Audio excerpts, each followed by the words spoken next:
Premier livre de Samuel, chapitre 26. David dans le camp de Saül. Saül de nouveau épargné par David. Veuillez vous reporter à votre Bible pour la lecture de ce chapitre. Et encore les deux oins de l'Éternel que Dieu laisse subsister le premier, les voici encore tous deux face à face. Le réprouvé, Saül, et l'élu de Dieu, David. Et nous l'avons déjà dit, mais il faut avoir constamment cette pensée présente au cœur, c'est la chair qui lutte contre l'esprit. La première persécutant constamment le second. La chair persécute l'esprit.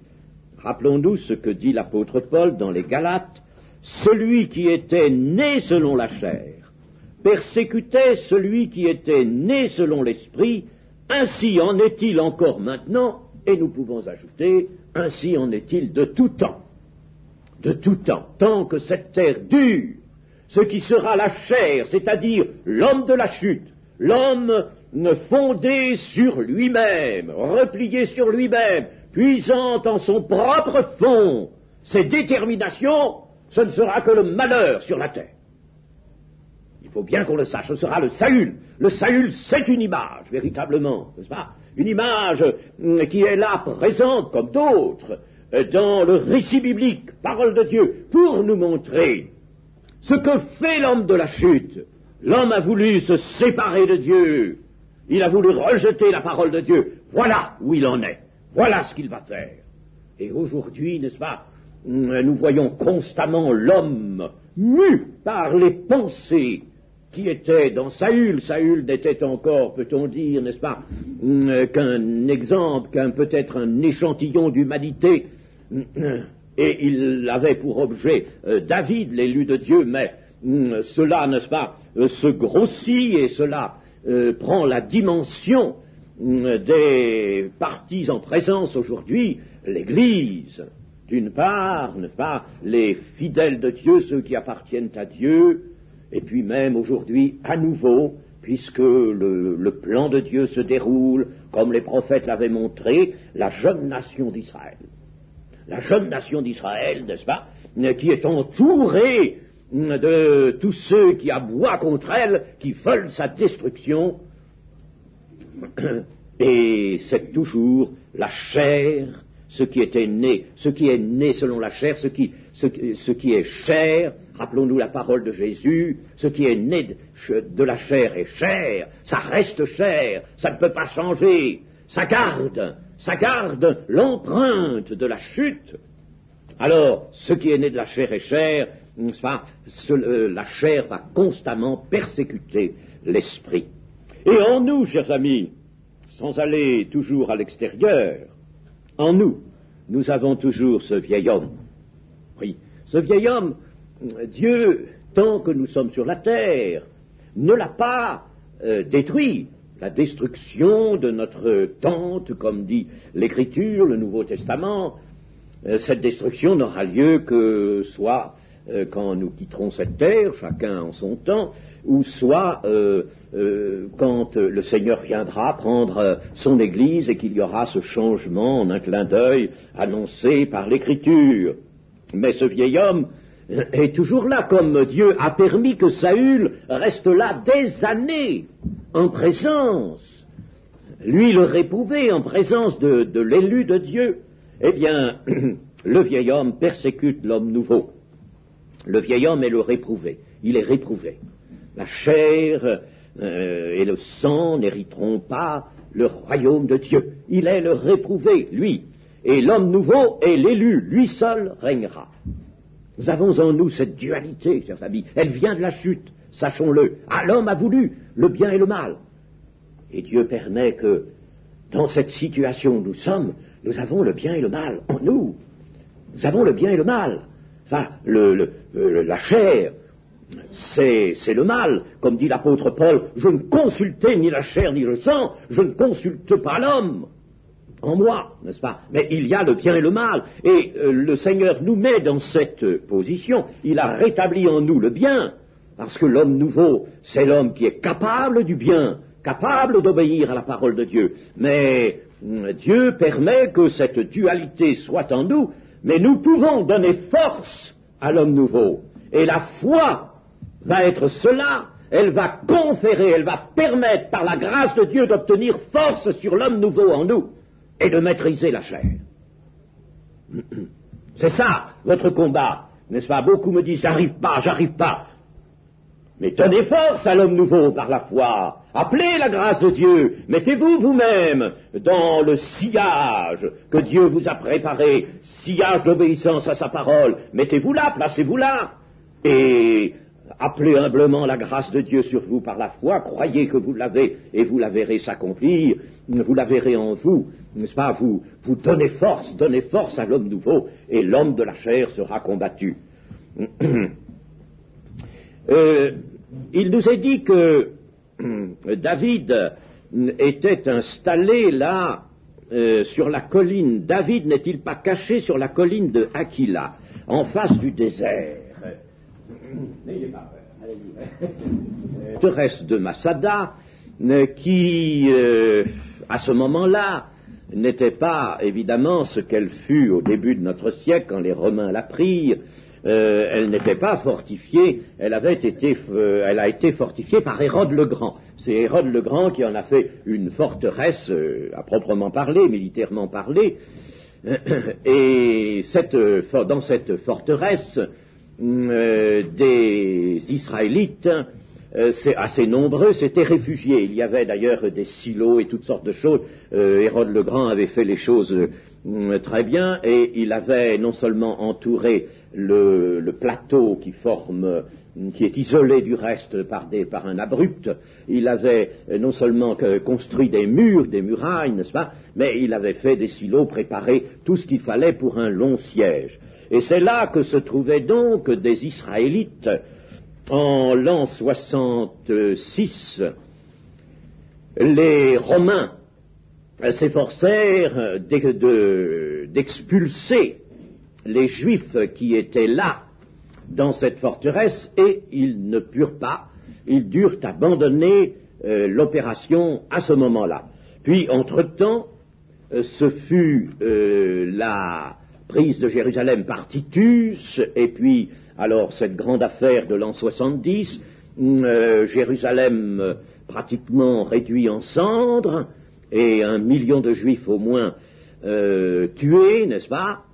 Commencement de la diaspora, de la dispersion, en l'an 70. Et alors après cela, après cette opération réussie qui valut un grand succès à Titus, futur empereur, qui n'était que général à ce moment-là, futur empereur, alors après ce moment-là, n'est-ce pas, on voulut vraiment faire de la Palestine une province romaine. Elle fut à ce moment-là décrétée province romaine. Et alors il fallut en finir avec les Juifs qui étaient établis en résistance, et notamment ce foyer de Masada.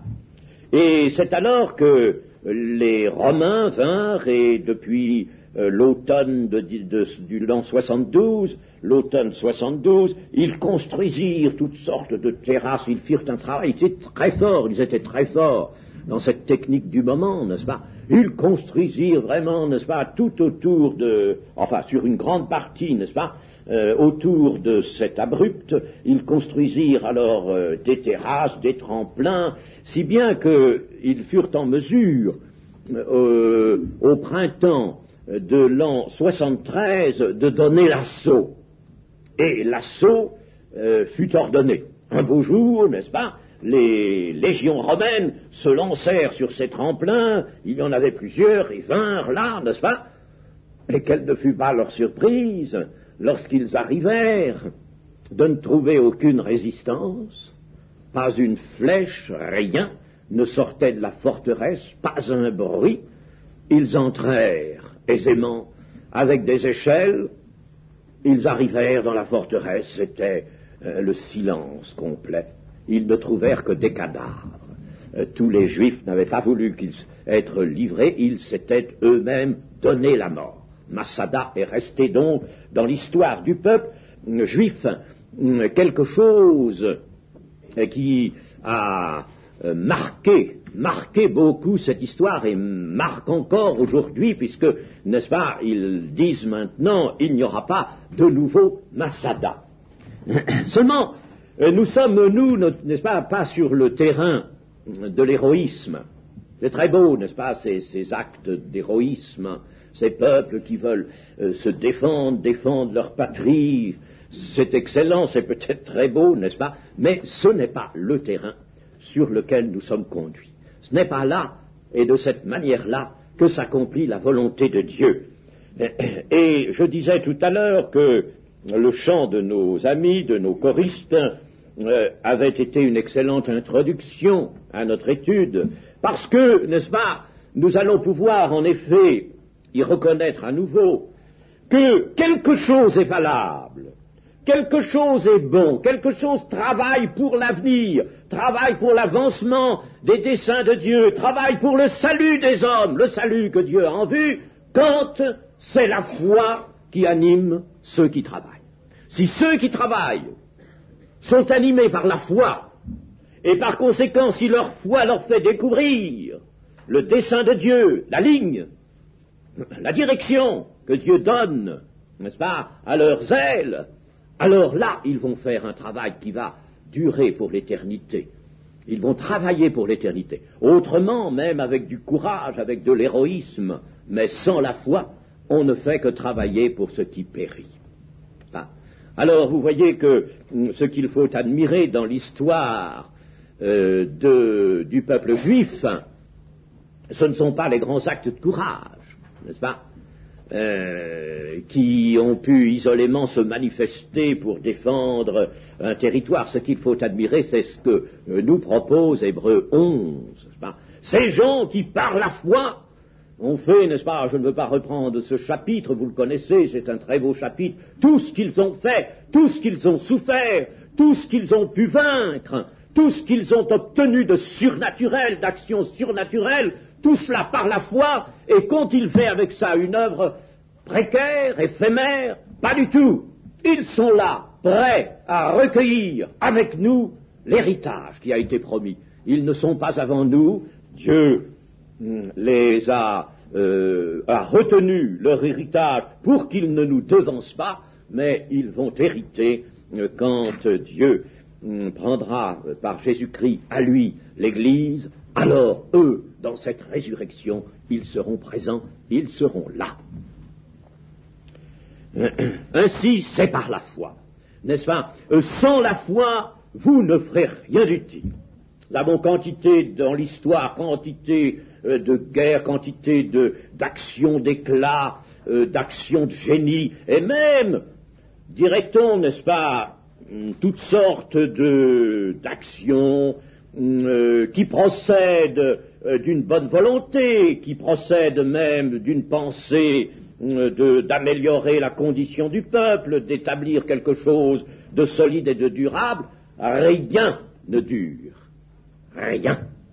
Tant que ce n'est pas par la foi, chers amis, si l'on ne comprend pas cela, on n'a pas compris le message de la Bible. C'est par la foi, Hébreux 11, n'est-ce pas? C'est par la foi uniquement que l'on peut servir Dieu et faire quelque chose d'éternel. Les Ziphiens, donc, vont encore trahir David.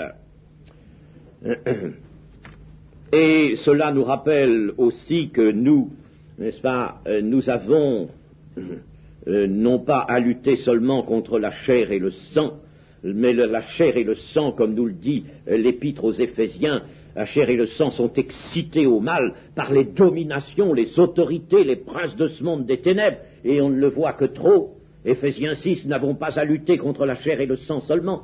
Alors là, n'est-ce pas, Saül était l'homme de chair. Il était à ce moment-là tranquille.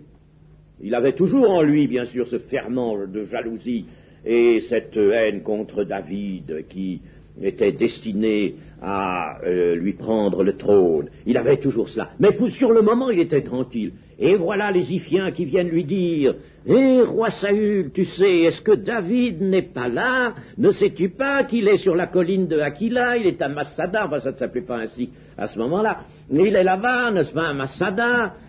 Qu'est-ce que tu en penses, roi Saül? Alors ils viennent lui suggérer d'aller là-bas. Il n'y serait pas allé à ce moment-là, n'est-ce pas, s'il n'y avait pas eu ça. Voyez-vous, il y a toujours, n'est-ce pas, des gens, et je dis des gens, des êtres, disons, n'est-ce pas, pour exciter l'homme au mal, parce que les hommes se sont livrés à un maître plus fort qu'eux, à Satan qui a triomphé du monde, qui a triomphé d'Adam et Ève. Ils se sont livrés, ils sont à sa discrétion, et maintenant Satan et ses démons agissent pour exciter l'homme au mal. Ah, chers amis, c'est cela qu'il faut bien comprendre aussi. Si bien que Saül, qui se tenait tranquille depuis la dernière rencontre dans la caverne d'En-Gedi avec David, voici que Saül, n'est-ce pas, excité par les Ziphiens, part en expédition à nouveau avec ses 3000 hommes d'élite. Mais nous voyons là que David agit différemment. D'abord, il n'a plus peur. Avant, n'est-ce pas, il était véritablement tremblant, il était saisi de peur, pas, et alors il allait se cacher dans une caverne. Maintenant, n'est-ce pas, il n'a plus peur. Voilà un grand progrès de sa foi. Voilà ce que nous appelons un affermissement. Il n'a plus peur. Au point qu'il se rend lui-même, et tout seul, au milieu du camp de Saül. Il fait la reconnaissance, certainement, n'est-ce pas, avait-il mis les habits de tout le monde, n'est-ce pas, il va et puis il se promène dans le camp comme s'il était quelqu'un du camp. Il est habillé comme étaient habillés les gens du camp, il n'y avait pas de vêtements militaires à ce moment-là. Alors, il est là, il parcourt le camp, il arrive, il voit au milieu du camp l'endroit où le roi Saül dormait, à côté, et il y avait à côté Abner, le chef de son armée, n'est-ce pas? Il voit ça tranquillement, il peut faire la reconnaissance des lieux, n'est-ce pas? Tout à fait tranquillement, tout seul. Tout seul, si quelqu'un l'avait reconnu, n'est-ce pas? Et l'avait saisi, mais il n'a pas peur. Il n'a pas peur. Voilà, n'est-ce pas, un grand progrès de sa foi, et vous savez que le Seigneur Jésus n'a pas félicité les apôtres quand ils ont eu peur sur le lac lors d'une certaine tempête, alors que Jésus dormait dans le fond de la barque. Homme de peu de foi, pourquoi avez-vous eu peur? Ça veut dire la peur, c'est pas la preuve de la foi. La peur, c'est une chose qui n'est pas bonne. Si on a foi, on a confiance, on s'appuie en l'Éternel, on aime l'Éternel, on sait qu'on est aimé de l'Éternel. Si on a la foi, alors pourquoi aurait-on en même temps la peur? Ah, chers amis, dès qu'il nous arrive quelque chose, premier mouvement, la peur, la peur. Eh bien, rappelons-nous ce que Jésus dit. Gens de peu de foi, pourquoi avez-vous eu peur? Attention, ce que Dieu nous demande, pour que notre foi, n'est-ce pas, obtienne réponse et obtienne la réponse selon les promesses de Dieu, c'est que nous tenions dans la fidélité. Enfin, je n'ai rien dit pour quelqu'un qui se tient hors de la fidélité. Mais si nous nous tenons avec persévérance dans la fidélité à la parole de Dieu, apprenant de mieux en mieux à marcher selon cette parole, eh bien, nous n'avons pas à avoir peur. Nous n'avons pas à avoir peur. Il n'y a pas de peur. L'apôtre Paul nous dit, ne vous laissez pas effrayer par les adversaires. Même si ces adversaires s'appellent Satan et autres démons, n'est-ce pas? Nous n'avons pas à nous laisser effrayer par les adversaires. Nous voyons David, par conséquent, qui a surmonté la peur. Et il l'a surmonté, pas par un travail de sa volonté, pas, n'est-ce pas, en se disant, mon ami David, il faut absolument, n'est-ce pas, que tu arrives à être plus courageux que ça et que tu n'aies pas peur. Non, c'est pas comme ça. Il y est arrivé comment? Dans l'épreuve. Dans l'épreuve, il y est arrivé par l'humiliation. Nous n'avons qu'à lire ces psaumes. Il y est arrivé par l'humiliation, dans l'épreuve. Il s'est humilié, mais malgré tout, il a toujours, n'est-ce pas, chanté, je dis chanter parce qu'il s'agit des psaumes, chanté, proclamé la délivrance de l'Éternel, le soutien de l'Éternel. Tu es mon refuge, Seigneur, en toi je me confie. Et alors, ce faisant, se confiant dans l'Éternel, proclamant même quand il vacillait quant à cette fermeté, n'est-ce pas, dans la foi, eh bien, proclamant ce soutien de l'Éternel et traversant l'épreuve, ainsi, il est arrivé à l'affermissement. Alors je vous propose cette solution. Je vous la propose, cette solution pour la vie chrétienne, n'est-ce pas? Vous êtes à travers des difficultés par exemple simplement en vous-même. Je ne parle pas toujours de difficultés extérieures, mais en vous-même. Vous avez une période difficile, vous vous plaignez de ne pas vous sentir vraiment en pleine communion avec le Seigneur, il y a des choses qui ne vont pas en vous, n'est-ce pas? Eh bien, regardez cela comme une épreuve. Et si c'est une épreuve, sortez-en par la foi. Commencez-vous par la foi, n'est-ce pas, à proclamer la victoire de l'Éternel, à proclamer que l'Éternel est votre soutien.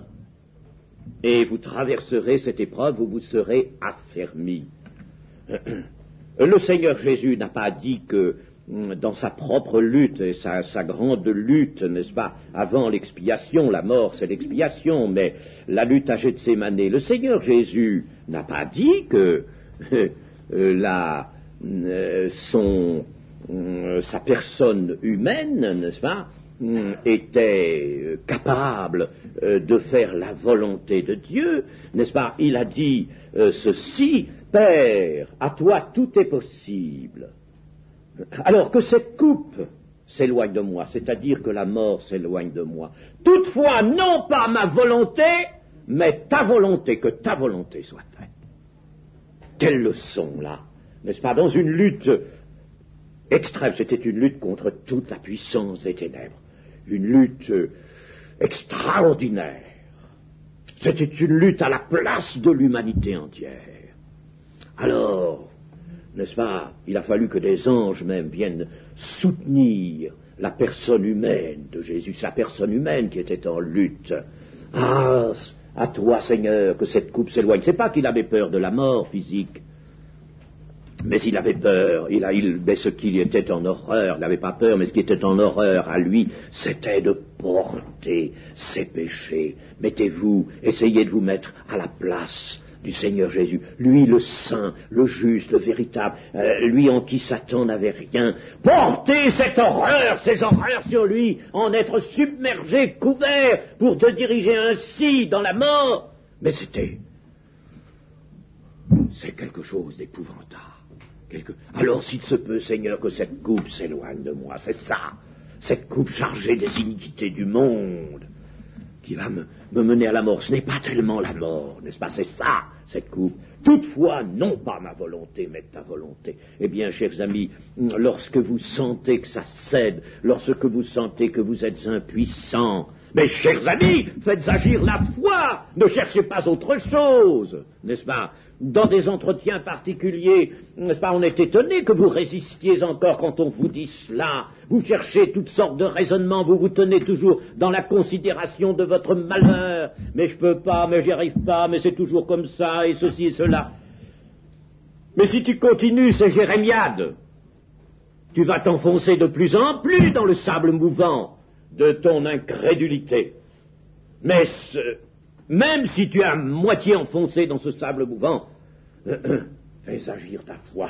Regarde l'Éternel, regarde le Seigneur Jésus, et déclare-le par la foi, que sa volonté soit faite. Dis-lui, je veux, Seigneur, cela, mais je ne le peux pas, je suis incapable, que ta force me secourt, et vous verrez cela.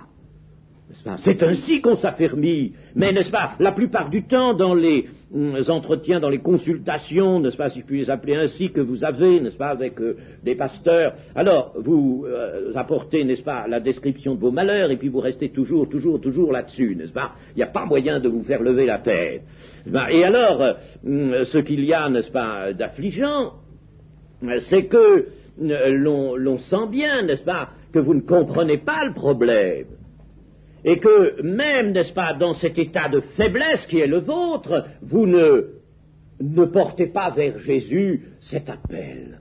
Que ta volonté soit faite, Seigneur, et non la mienne, ta volonté. Et Seigneur, mets ta force, je choisis de faire ta volonté, je choisis la voie de la vérité. Seulement, vous avez le tort d'attendre de celui que vous consultez, du pasteur, mettons, n'est-ce pas, une sorte d'action, d'action de puissance qui va transformer votre situation. C'est pas possible. Ce ne serait pas selon la sagesse de Dieu, ça, n'est-ce pas? C'est votre affermissement. On peut vous guider, le pasteur peut vous guider vers cet affermissement, et peut prier pour vous pour que vous réussissiez, mais il ne peut pas, lui, n'est-ce pas, changer une situation d'une façon presque magique, n'est-ce pas, d'un seul coup transformée. Mais c'est en dehors de la sagesse de Dieu. Ce serait vous donner quelque chose qui ne correspond pas avec le travail de votre foi. Que votre foi se mette à l'œuvre. Alors, nous disons que David agit donc différemment. Il va faire la visite du camp de Saül, rentrer auprès des siens, il se fait accompagner d'Abiscaï, qui est le seul volontaire du moment, pour le suivre. Abiscaï, fils de Tséruja, c'est-à-dire fils de la sœur de David. Autrement dit, c'est le neveu de David, c'est Abiscaï. Il est fils de Tséruja, et il est frère aussi de Joab. Tous deux vont de nuit dans le camp de Saül. Et ils retournent tous les deux, n'est-ce pas, dans le camp de Saül de nuit. Et au lieu de tuer le roi comme Abiscaï en a l'idée, naturellement, il dit, tu vois, l'Éternel te le livre. Hein, l'Éternel te livre, ton ennemi, tu vois, il est là à ta discrétion, il dort, profondément tout le monde dort. Regarde ça, laisse-moi prendre l'épée, lui dit Abiscaï, et puis le clouer là, et puis c'en est fini. Il arrive, chers amis, que nous cherchions à nous guider et à guider notre action sur les événements. Et que de sottises, que de mauvaises choses ne sommes-nous pas capables de faire avec un tel moyen? Se guider par l'événement. Il y a bien des gens, n'est-ce pas, des chrétiens qui pensent ceci, puisque la situation est celle-là, Dieu me montre que je peux faire ceci, je peux faire cela, n'est-ce pas? Tiens, la facilité s'ouvre de ce côté-là, alors je peux m'engager, je peux faire cela. Vous croyez que Dieu parle comme ça toujours? Je ne dis pas que cela ne peut pas se produire, que le Seigneur... Mais quelquefois, le Seigneur ferme une porte pour que vous appreniez à l'ouvrir avec la foi. Mais en tout cas, chers amis, il y a des situations, certes, que l'Éternel pourra laisser se produire. Je ne dis pas toujours faire lui-même, mais laisser venir devant vous des situations qui sembleront vous appeler dans une certaine direction. Dire, tu vois, fais ça, tiens, roi Saül, il est là, à ta discrétion, mais tape-le, c'est l'Éternel qui te le livre, tu vois bien, tu ne serais pas là si l'Éternel ne t'avait pas... voyez le raisonnement. Eh bien, si David avait frappé, il aurait commis une faute terrible, il le sait, sa conscience le lui dit. C'est par sa conscience éclairée par l'Esprit de Dieu. La conscience d'un chrétien a repris vie, chers amis. La conscience, c'est là que le Seigneur va nous parler dans tous les jours de notre vie. C'est là, dans le fond de notre conscience, n'est-ce pas? Alors il ne faut pas se laisser guider, n'est-ce pas, par une espèce d'automatisme. Tiens, telle situation est là, alors je peux le faire. Tiens, telle autre situation. Mes chers amis, alors je vous dirais, écoutez, allez en ville, allez à Bordeaux, allez à Paris, vous allez voir un tas de portes qui s'ouvrent. Et des mauvaises portes. Alors, parce que ces portes sont là, c'est le diable qui les a ouvertes. Alors vous allez y entrer. Mais non, n'est-ce pas? Attention, on ne se laisse pas guider par les situations, les événements, les possibilités même, qui s'offrent, possibilités, disons, actuelles, sociales même, qui s'offrent devant nous. Non, on se laisse guider par sa conscience, la parole de Dieu et la conscience et la recherche de l'Esprit de Dieu, des directions de Dieu. Voilà par quoi on se laisse guider. Et là, n'est-ce pas, David montre bien qu'il ne va pas être le jouet des circonstances, et qu'on a beau lui dire, l'Éternel t'a livré ton ennemi, ça, c'est vrai que l'Éternel a permis, c'est vrai, nous le disions déjà dans l'autre situation, l'Éternel a permis que David soit là et puisse être là, il aurait pu l'empêcher, non, il a permis. Mais l'Éternel compte sur une chose, que David ne fasse pas n'est-ce pas? Il a la liberté de tuer Saül, il a la liberté, mais il n'a pas l'acquiescement du Seigneur dans sa conscience. Il a la liberté de faire l'acte, mais il n'a pas l'autorisation de par l'Esprit de le faire. Ainsi, David va régler son action sur la pensée de Dieu uniquement. Il ne va pas se fier à la circonstance, quoi qu'on lui dise.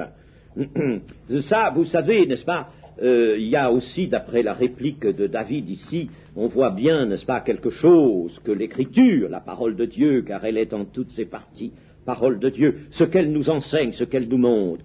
Voilà, de nuit, et même l'Éternel a plongé jusqu'au dernier soldat dans un profond sommeil. Ils dorment tous comme des loirs. On aurait pu peut-être les secouer, ils ne se sont pas réveillés, n'est-ce pas? Alors là, c'est le calme complet, c'est comme s'il y avait des morts. Alors, évidemment, n'est-ce pas, David a les mains libres, et tout cela, c'est par l'Éternel, n'est-ce pas? Mais ce que lui dit Abiscaï, là, Abiscaï, lui, n'a pas la conscience éclairée comme David, et ce qu'il lui propose de tuer David, n'est-ce pas, c'est ni plus ni moins une tentation d'agir soi-même. Et c'est ce que David va savoir réfuter, n'est-ce pas? Me venger, moi? Non, c'est à l'Éternel seul de frapper. Si l'Éternel juge bon de frapper Saül, mon ennemi, c'est à l'Éternel seul de le frapper, c'est pas à moi, n'est-ce pas? Loin de moi, par l'Éternel, de porter la main sur loin de l'Éternel, n'est-ce pas? C'est pas à moi. C'est la tentation d'agir soi-même. Non seulement quand il s'agit de se venger, n'est-ce pas? Mais dans toute chose, de se substituer à Dieu dans ses prérogatives. Mes amis, attention, Dieu a des prérogatives qui lui sont réservées, elles ne sont pas à nous. Ça, il faut le savoir.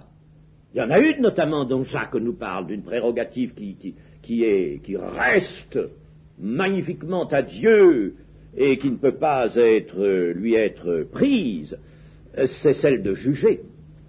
Si tu juges ton frère, n'est-ce pas, ou si tu dis du mal de ton frère, tu juges ton frère, tu dis du mal de ton frère, qu'est-ce que tu fais? Tu juges la loi. Et qui es-tu, toi, pour juger la loi? Tu sais que un seul est juge, celui qui est législateur, celui qui peut dire la loi, qui peut fixer la loi, celui-là est également juge. Mais toi, tu n'es pas dans cette prérogative de Dieu. Tu n'as pas cette prérogative. Et chers amis, prenons bien garde de ne pas nous mettre à l'égard de l'un et de l'autre dans une prérogative qui dépend de Dieu. Attention à la conscience de l'autre dans nos relations mutuelles. L'amour fraternel, c'est pas un amour, n'est-ce pas, qui comporte 1001 conseils. Il y a des gens qui sont très portés au conseil, mais méfions-nous de cela. Moi, je n'ai pas à dire quelque chose à mon frère ou à ma sœur, quelque chose qui me semble, moi, être même favorable, lui être favorable, être bon. Je n'ai pas à... J'empiète sur les prérogatives de Dieu si je le fais, n'est-ce pas? Et attention, dans la dispensation de la grâce, n'est-ce pas? Il est bien dit, c'est dans la charte même de cette dispensation, il est bien dit que nul ne dira à son frère « connais l'Éternel », car tous me connaîtront. Et si tous me connaîtront, les directions de chacun doivent être trouvées dans une relation directe et personnelle avec l'Éternel. Nous pouvons avoir à prophétiser, nous pouvons avoir des révélations, bien. Mais généralement, n'est-ce pas, nous ne sommes pas faits par Dieu les commissionnaires à l'égard de notre frère ou de notre sœur. Prenons bien garde à ça, chers amis. Nous ne sommes pas des commissionnaires. Autrefois, les prophètes étaient certains étaient commissionnaires à l'égard des rois parce que l'esprit n'était pas répandu sur toute chair. Mais maintenant, n'est-ce pas, nous ne sommes pas cela. Nous pouvons donner d'utiles conseils par la parole de Dieu, n'est-ce pas, mais n'entrons pas dans le privé de notre frère ou de notre sœur, n'est-ce pas? C'est d'ailleurs littéralement écrit dans le Nouveau Testament. N'entrons pas dans le privé et surtout ne donnons pas des conseils. Après nous, d'après notre chair, sont les meilleurs pour lui, n'est-ce pas? Attention, ça, ce sont les prérogatives de Dieu. David et Abiscaï peuvent tout à leur aise donc accomplir leur visite et le prélèvement qu'ils font, n'est-ce pas, d'un échantillon, d'un témoin, de 2 témoins, la lance de David et sa cruche qui devait être une cruche particulièrement ornée, sans doute aux initiales du roi, n'est-ce pas. Alors ils emportent ces 2 objets comme témoins. Et alors l'Éternel avait plongé, avons-nous dit, n'est-ce pas, tout le monde dans un profond sommeil. L'Éternel, pour les laisser faire, pour leur laisser vraiment la liberté de faire, et pour laisser à David le champ libre, avec sa conscience. Il a le champ libre. Oh, il a le champ libre. Tout le monde dort. Tu peux faire ce que tu veux, David. Tu peux faire ce que tu veux, vraiment. Je te livre Saül, ton ennemi. Mais tu ne vas pas le tuer. Tu ne vas pas le tuer parce que en toi, il y a ma voix qui te dit, tu ne serais pas agréable à l'Éternel. Tu prendrais la place de l'Éternel. C'est à l'Éternel de le frapper. Et il le dit, si bien que David, n'est-ce pas, se dicte à lui-même sa conduite. Vous savez, nous avons à dicter à nous-mêmes notre conduite, et ça c'est écrit, ou c'est écrit ça? Ah, c'est écrit quelque part dans la Bible. Il est dit, la parole de Dieu est tout près de toi. Et souvent vous la cherchez. Où est-elle? Dans ta bouche. Dans ta bouche, elle est la parole de Dieu. C'est dit dans le Deutéronome, elle est dans ta bouche. C'est-à-dire quoi? Mais c'est-à-dire que si vraiment, n'est-ce pas, tu laisses agir ta conscience, si ta foi est à l'œuvre, tu vas te prophétiser à toi-même, comme David fait ici. Tu vas te le dire à toi-même. Tu vas te dire, non, mon ami, tu ne fais pas ça. Si tu faisais ça, n'est-ce pas, tu ne pourrais pas plaire à l'Éternel, tu commettrais tel péché, n'est-ce pas. Tu ne feras pas cela, tu ne peux pas faire cela. On se parle à soi-même, on se prophétise à toi-même. La parole de Dieu, elle est dans ta bouche. N'allez pas la chercher trop loin, n'est-ce pas, n'allez pas chercher de l'autre côté de la mer, comme dit le texte, n'est-ce pas. N'allez pas la chercher si loin que ça, n'allez pas chercher non plus toutes sortes de grands interprètes. Ah, il me faudrait un grand évangéliste pour savoir, n'est-ce pas, venant d'Amérique surtout, n'est-ce pas, pour savoir ce que j'ai à faire. Non, n'allez pas la chercher de l'autre côté de la mer, allez la chercher, elle est là tout près de vous, dans le fond de votre cœur, si vous le voulez bien, dans votre bouche. David et Saül, alors, vont se parler, une fois que David est rentré dans son camp, ils vont se parler d'un peu loin, évidemment, n'est-ce pas? Et nous avons encore un dialogue. Je ne veux pas m'arrêter maintenant sur ce dialogue, mais nous voyons, n'est-ce pas, qu'il aboutit à ceci, c'est que Saül recommence ce qu'on lui a déjà vu faire, n'est-ce pas? Alors, j'ai péché, reviens, mon fils David, car je ne te ferai plus de mal, puisqu'en ce jour ma vie a été précieuse à tes yeux. J'ai agi comme un insensé, j'ai déjà une grande faute. Vous savez, il y a certaines personnes qui vous habituent beaucoup comme ça à leur confession répétée, n'est-ce pas? Ah oui, il y a des gens qui ont une certaine facilité pour s'humilier et se confesser. Ah oui, oh, ça j'ai eu tort, oh, ça, oh, aïe, aïe, oh, ça c'est sûr, n'est-ce pas? C'est à moi la faute, je reconnais, j'aurais pas dû faire ceci, cela. Et puis ils vont faire ça tout le temps. C'est un peu fatigant. C'est un peu fatigant, et puis disons une chose, c'est que ça n'est pas profond. Parce que ça ne détermine pas un changement de situation. Et ceux qui conduisent une église, les conducteurs d'église, n'est-ce pas, savent bien quand ils ont affaire à des chrétiens, n'est-ce pas, qui ont cette habitude, eh bien, c'est un problème pour eux, n'est-ce pas, parce qu'ils veulent bien accepter le repentir de quelqu'un, n'est-ce pas. Bon, mais il faudrait tout de même que ce soit pas, n'est-ce pas, un système et que ça revienne tout le temps. Or, si c'est la chair, si ça vient de l'homme, si ça vient de la sensibilité de l'homme, alors ça peut se reproduire tant et tant. N'est-ce pas? Il faut véritablement que l'esprit soit en cause, que ce soit l'esprit. Mais là, n'est-ce pas, le repentir de Saül provient d'une déconvenue de la chair. Ah, quand la chair a subi une déconvenue, n'est-ce pas, qu'elle est là, n'est-ce pas, elle est obligée de constater son échec, n'est-ce pas, de constater véritablement que ça n'a pas été du tout, qu'elle est confondue. Alors la chair se laisse quelquefois confondre, ah oui, mais attention, ça n'est pas là un repentir, un véritable repentir. Il faut que ce soit du cœur. Il faut que le cœur soit touché, affecté, et que l'Esprit de Dieu ait agi, et pour ça il faut s'humilier devant Dieu. Il faut savoir s'humilier devant Dieu, courber l'homme devant Dieu. Voilà la véritable repentance. Eh bien, cette nouvelle épreuve montre que David est en grand progrès. Cette fois, il sait utiliser vraiment la pensée de l'Éternel. Il sait l'utiliser. Il peut aller devant des situations où il va rencontrer la tentation de faire ceci, de faire cela. Il sait, bien sûr, un jour vous me direz, il succombera à une grande tentation. Laissons ça pour l'instant de côté, n'est-ce pas? Ne regardons pas un échec, si grave soit-il, nous regardons l'ensemble de la vie de cet homme, qui a été véritablement remarquable. David est remarquable par le fait qu'il, je vous le dis, il a su recevoir, il a su capter la pensée de Dieu. Et je vous montrerai à certains moments, il connaît la pensée de Dieu avant que Dieu l'ait exprimée. Moïse avait déjà fait cela aussi. Connaît la pensée de Dieu avant que Dieu l'ait exprimée. Comme c'est beau, ça. Vous n'avez jamais eu ça dans votre vie? De se dire, n'est-ce pas, dans un moment vraiment de prière et d'humiliation, voilà ce que je devrais faire. Voilà ce qui serait bien.